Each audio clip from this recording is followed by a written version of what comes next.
Hey, what's up you guys? I'm Mandy and I have a corn allergy. So I wanted to do a video on corn allergy because I haven't in a while and I'm still getting a lot of traffic on my life with the corn allergy. So want to give you guys something if you did come here for that content. Now, I have to be really honest in talking about this, and sorry, I film in my backyard, sunflares. What can you do? I have to be really honest in making this content and let you know that as a corn allergic person, I currently do not eat any food that was not prepared at home. And that is a personal choice that I made just because it's hard for me to trust other people with my safety. And whether you want to or not is a choice you have to make, but you do have to be prepared for the consequences. And you can't expect other people to know and be as prepared for your allergy as you would be yourself. So I just want to reiterate a message that I hope you've gotten from multiple of my videos, that when it comes to your allergy, do what works for you. Do not take advice from other people if it doesn't work for you, you know? If you're not reacting to something, you don't have to cut it. If you are reacting to something, you should cut it. It doesn't matter whether or not the corn allergy consensus is it's bad or good. It just matters how your body is reacting. There's a hummingbird really, really close to me. Hi. What's up? To say that I never have eaten out with a corn allergy would kind of be a tiny bit of a lie. I've eaten out twice with my corn allergy. Once I reacted, the second time I didn't. So the first time was for work at the restaurant at my work. And I had said corn allergy to the people that work there and they thought that they could accommodate it. But I think that they just didn't know corn derivatives at all. And so I ended up getting a reaction, I think, from raspberry vinaigrette. And I ended up going home early from work that day with stomach pain. The second time was also for a work event. I was at an all-day conference and I had brought food that I was going to heat up before we left and went to a restaurant together, but I ended up trying to order at the restaurant. The place we went to was Rock Steakhouse, and Rock Steakhouse is one of those places where they have this giant rock that's super hot that you cook your food on. So when I did order, I let them know that I had food allergies, first of all, and then I ordered the plainest thing that I could get. They gave me a special rock that they say that they keep gluten-free or top 8 free or something. I can't remember which. So I ordered a Angus beef steak, which was the highest quality beef that they had there. And I got it with no salt, no oil, no marinade whatsoever. As a side, they offer 2 sides with it. I got 2 sides of the steamed veggies.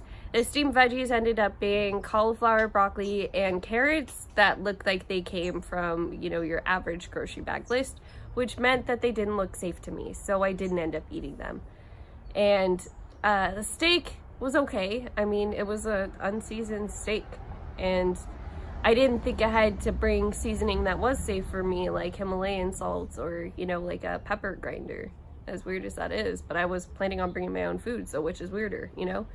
I didn't react, like I said, but it wasn't necessarily the fun going out experience that you may be craving.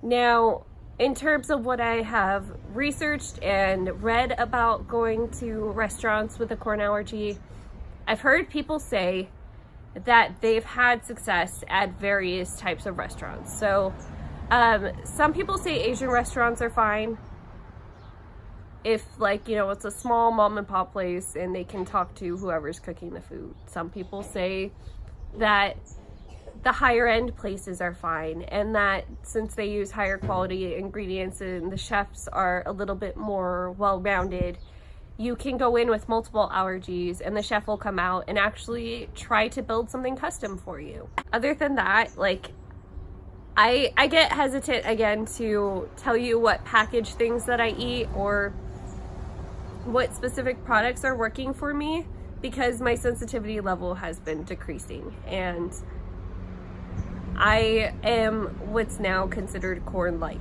So, and I'm probably lighter on the light scale, to be honest, now.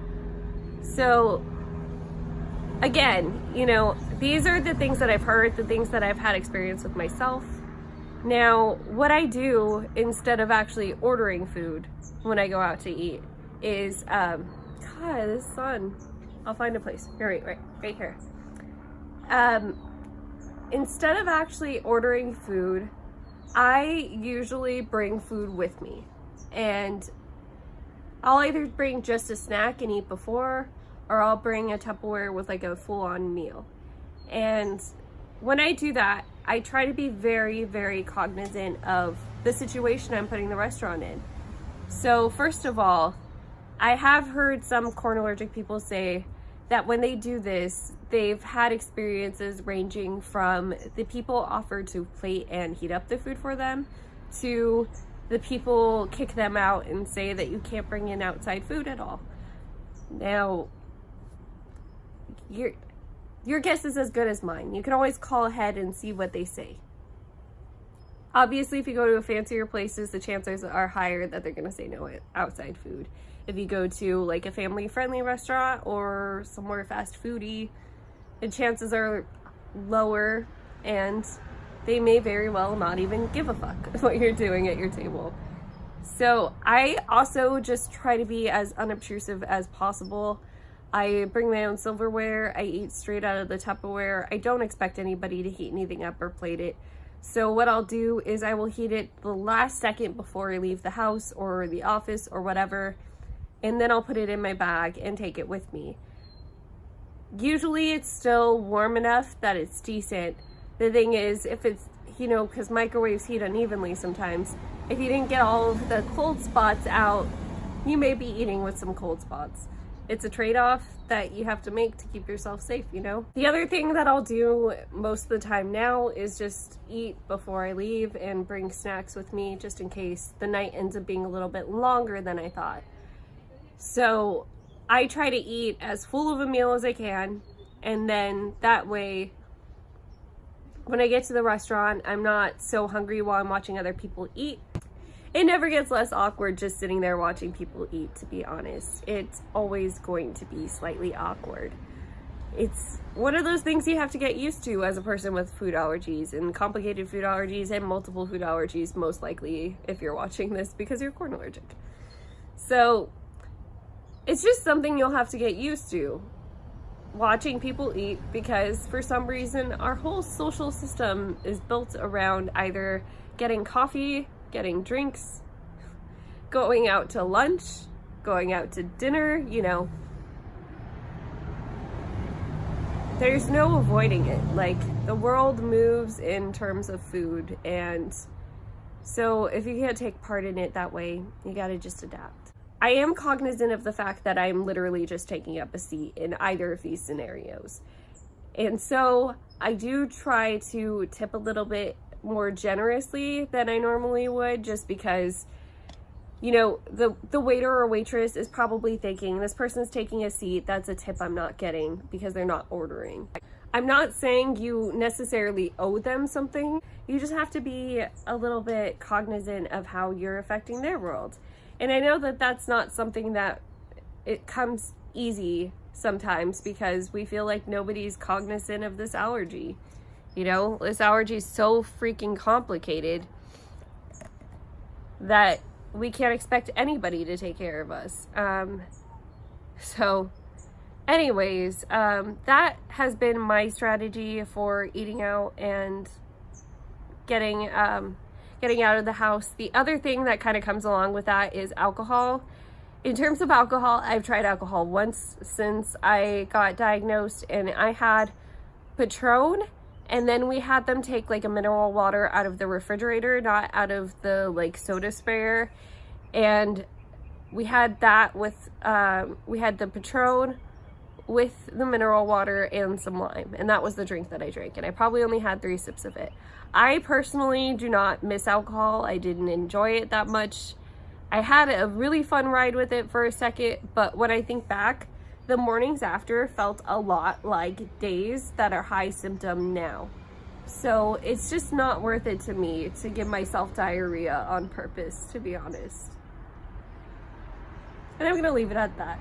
Anyways, if you guys have any beginning corn allergy questions, oh my gosh, this done. If you guys have any beginning corn allergy questions, you can leave them in the comments. If you've had any successful outings yourself at restaurants, let me know about them and we'll talk. Anyways, I love you guys. We'll talk again soon.